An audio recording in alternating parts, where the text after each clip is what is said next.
Everyone, welcome to our channel MAPS students. जो आज का हमारा टॉपिक है वो है इलेक्शन एंड रिप्रेजेंटेशन, चुनाव और प्रतिनिधित्व। ठीक है। ये तो हम सब जानते हैं कि भारत एक लोकतांत्रिक देश है। लोकतंत्र का मतलब समझते हैं। लोकतंत्र का अर्थ है एक ऐसी शासन व्यवस्था जिसमें जनता की भागीदारी होती है। ठीक है। लोकतंत्र में जो शासन अधिकार होता है वो जनता के हाथों में होता है और वास्तविक प्रभुसत्ता जो होती है वो जनता के हाथों में निहित होती है। जनता की प्रत्यक्ष या अप्रत्यक्ष रूप से देश की शासन प्रक्रिया में भागीदारी होती है। बच्चों, प्राचीन समय में क्या होता था, जो छोटे छोटे नगर राज्य हुआ करते थे उनकी जनसंख्या बहुत कम होती थी और इसमें जनसंख्या कम होने के कारण जो सभी नागरिक थे वो प्रत्यक्ष रूप से शासन में भाग लेते थे। लेकिन धीरे धीरे नगर राज्यों के स्थान पर बड़े बड़े राज्यों का निर्माण हुआ और जनसंख्या करोड़ों तक पहुंच गई, जिसके परिणाम स्वरूप सभी नागरिकों के लिए प्रत्यक्ष रूप से शासन चलाना यानी शासन प्रक्रिया में भाग लेना संभव नहीं रहा और प्रत्यक्ष लोकतंत्र के स्थान पर प्रतिनिधित्व वाली प्रणाली का उदय हुआ। ठीक है। अब आप कहेंगे कि मैडम कैसे चुनते हैं हम लोकतांत्रिक व्यवस्था में जनता की भागीदारी किस तरह होती है? तो चुनाव के माध्यम से होती है। ठीक है। लोकतांत्रिक व्यवस्था में जनता जिस विधि के द्वारा अपने प्रतिनिधि चुनती है उसे चुनाव कहते हैं। प्रतिनिधि कौन होते हैं? इस व्यवस्था में जनता जिस व्यक्ति का चुनाव करके सरकार में चाहे वो विधानसभा हो चाहे संसद हो उसमें भेजती है तो उस व्यक्ति को क्या कहते हैं? प्रतिनिधि कहते हैं। भारत में चुनाव की विभिन्न पद्धतियां हैं। उनमें दो कौन सी हैं? प्रत्यक्ष चुनाव पद्धति और अप्रत्यक्ष चुनाव पद्धति। दो पद्धतियों को अपनाया गया, दो तरीकों को अपनाया गया इसमें। तो प्रत्यक्ष चुनाव पद्धति क्या होती है? जो इस पद्धति में जो साधारण मतदाता होते हैं वो प्रत्यक्ष रूप से अपने प्रतिनिधियों को चुनते हैं। आप देखते हैं ना, इलेक्शन होते हैं, मतदाता क्या करते हैं? प्रत्यक्ष रूप से अपने प्रतिनिधियों को चुनते हैं। प्रत्येक मतदाता चुनाव स्थान पर जाकर अपनी पसंद के उम्मीदवार के पक्ष में अपने वोट का प्रयोग करता है और जिस उम्मीदवार को सबसे अधिक मत प्राप्त होते हैं उसे निर्वाचित घोषित कर दिया जाता है। और भारत में जो लोकसभा है या राज्य विधानसभा के सदस्यों का चुनाव है वो प्रत्यक्ष प्रणाली के द्वारा किया जाता है। ठीक है। और मतदाता कौन वोट दे सकते हैं? जिनकी आयु 18 वर्ष से अधिक हो, यानी मतदान करने वाले व्यक्ति की आयु 18 वर्ष होनी चाहिए। अब बात करते हैं प्रत्यक्ष चुनाव प्रणाली के पक्ष में, यानी कि क्या प्रत्यक्ष चुनाव प्रणाली सही है? तो इसका सबसे पहला पॉइंट है अधिक लोकतंत्रीय प्रणाली। इस प्रणाली में जनता को स्वयं प्रत्यक्ष रूप से मतदान करके अपने प्रतिनिधि को चुनने का अवसर मिलता है ना।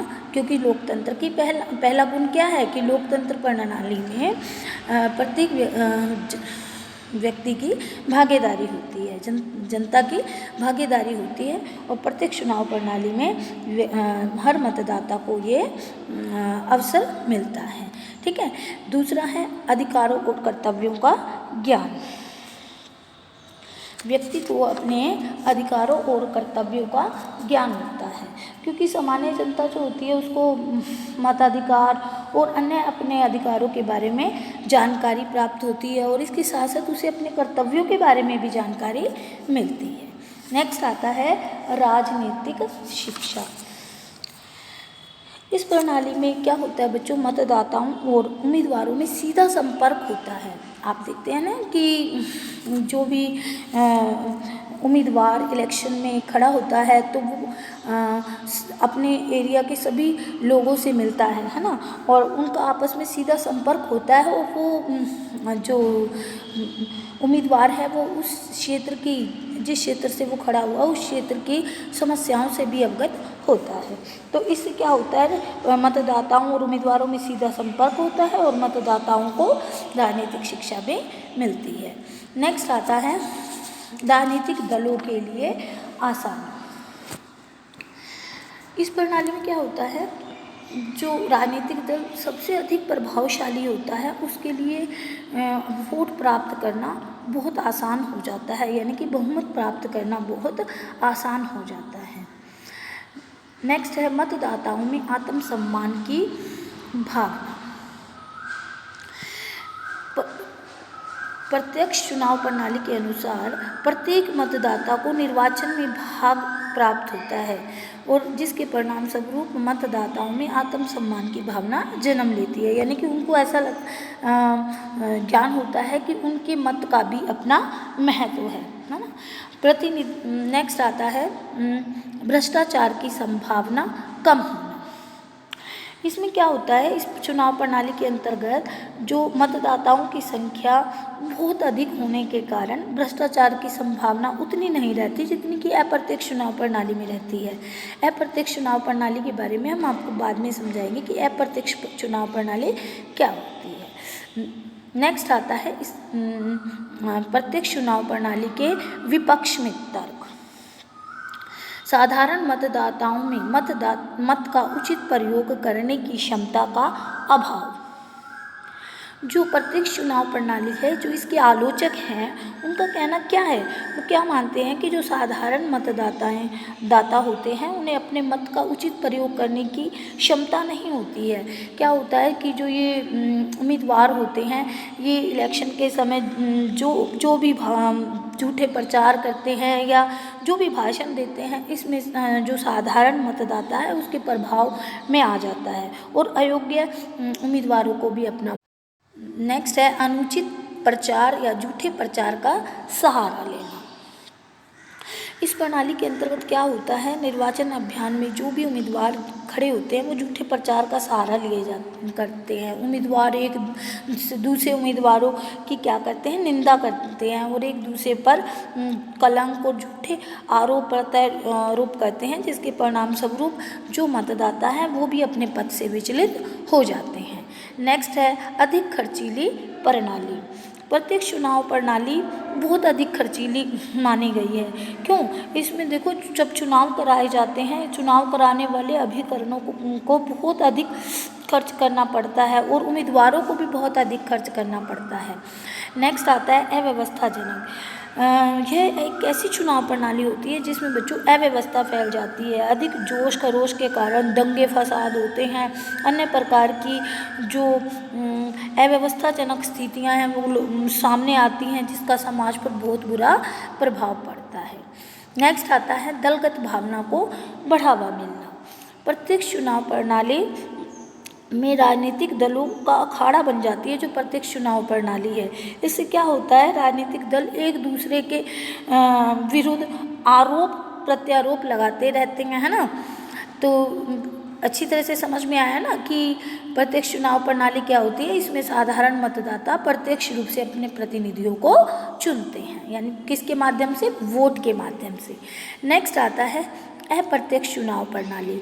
अप्रत्यक्ष चुनाव प्रणाली क्या है?